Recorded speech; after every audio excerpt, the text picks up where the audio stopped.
বৰক্ষেত্ৰীত voter তালিকা বিশেষ পুনৰীক্ষণৰ শুনানি কেন্দ্ৰ পৰিদৰ্শন জিলা আয়ুক্তৰ।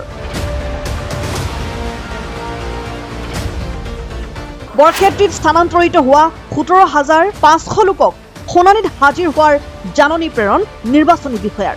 সমগ্ৰ ৰাজ্যতে চলি আছে ভোটাৰ তালিকা বিশেষ পুনৰীক্ষণ প্ৰক্ৰিয়া।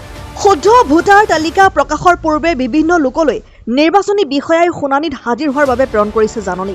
মুকালমুৱাস্থিত বৰক্ষেত্ৰী উন্নয়ন খণ্ডত সোমবাৰৰ পৰা আৰম্ভ হৈছে শুনানি প্ৰক্ৰিয়া। বৰক্ষেত্ৰী উন্নয়ন খণ্ডত উপস্থিত হৈ শুনানি কেন্দ্ৰ পৰিদৰ্শন কৰে নলবাৰী জিলা আয়ুক্ত নিবেদন দাস পাটোৱাৰীয়ে। আমাৰ স্পেচিয়েল ৰিভিজন আপোনালোকে চলি আছে গম পাইছে, আৰু এই হিয়াৰিংবিলাক হৈছে স্পেচিয়েল ৰিভিজনৰ এটা অংশ। আমাৰ 27 ডিচেম্বৰৰ পৰা 22 জানুৱাৰীলৈকে এই সময়টো হৈছে যে কাৰোবাৰ এগেইনষ্টত যদি কমপ্লেইন থাকে, কাৰোবাৰ এগেইনষ্টত কিবা ক'ব লগা থাকে, তেতিয়াহ'লে ৰাইজে ক'ব পাৰে। আমি 27 তাৰিখে ড্ৰাফ্ট পাব্লিকেশ্যন কৰিলোঁ। ড্ৰাফ্ট পাব্লিকেশ্যনত কাৰোবাৰ নাম আছে, ড্ৰাফ্ট পাব্লিকেশ্যনত কাৰোবাৰ নাম নাই, কাৰোবাৰ নাম ভুল হৈ আছে, কাৰোবাৰ নাম কৰ্তন হ'ব লাগে, কোনোবা ভোটাৰ মৃত। এই গোটেইখিনি কথা এইকেইদিনৰ ভিতৰত ৰাইজে বা ইয়াৰক ক'ব পাৰে।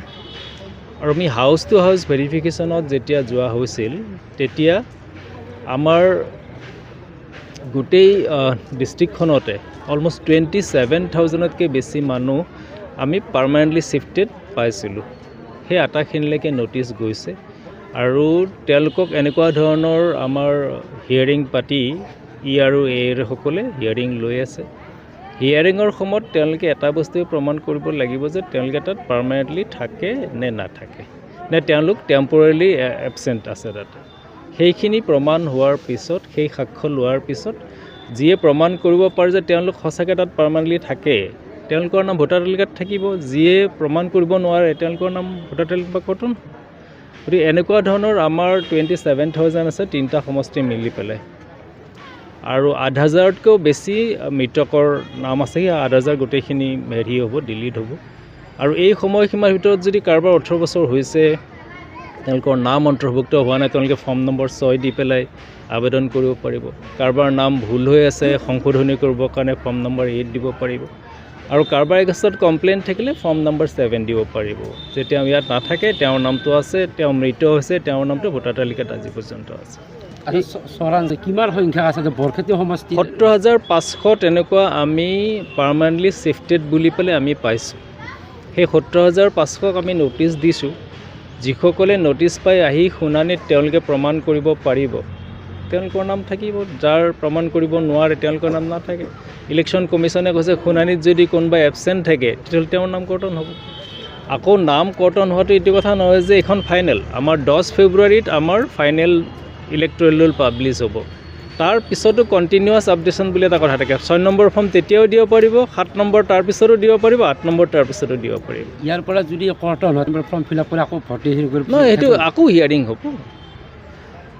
হ'ব। ইয়াত কিবা কাৰণত হিয়াৰিঙত মানুহজন নাহিলে, কৰ্তন হৈ গ'ল, কিন্তু আছিলে আচলতে তেওঁৰ গা বেয়া, কিবা কাৰণত আহিব পৰা নাই, পিছত আকৌ হিয়াৰিং হৈ তেওঁতো হ'ব। গোটেইখিনি উইদাউট হিয়াৰিং এটা বস্তু সকলোৱে জানিব লাগে যে দিছ ইজ দ্য ইলেকশ্যন ইয়াৰ।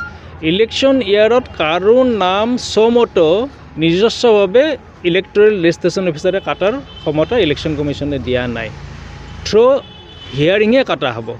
গতিকে সেইকাৰণে আমি এই ডিটেইল হিয়াৰিঙৰ আমি ব্যৱস্থা, আজি 6জন আৰু মিলি পেলাই হিয়াৰিং লৈ আছে। যদি ইয়াতকৈ বেছি আমাৰ লাগে আমি আৰু দি দিম। আমি এটাই বিচাৰিছোঁ যে ৰাইজৰ মাজত যেতিয়া ভুল নেৰেটিভ গৈ আছে যে কাটিব বিচাৰে এটা কথা নহয়।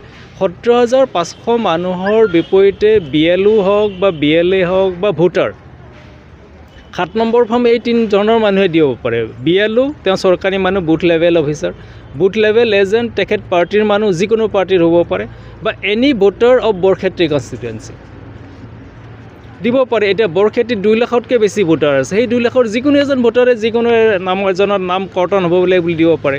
আমিতো তেওঁলোকে দিলেই বুলি নাম কাটি নিদিওঁ। সেইকাৰণে আমি হিয়াৰিং পাতিছোঁ। হিয়াৰিঙত যিয়ে প্ৰমাণ কৰিব পাৰিব যে তেওঁলোক পাৰ্মানেণ্টলি আছে, তেওঁলোকৰ নাম কাটা নাযায়। বৰক্ষেত্ৰীত কিমানমান এনেকুৱা হিয়াৰিং?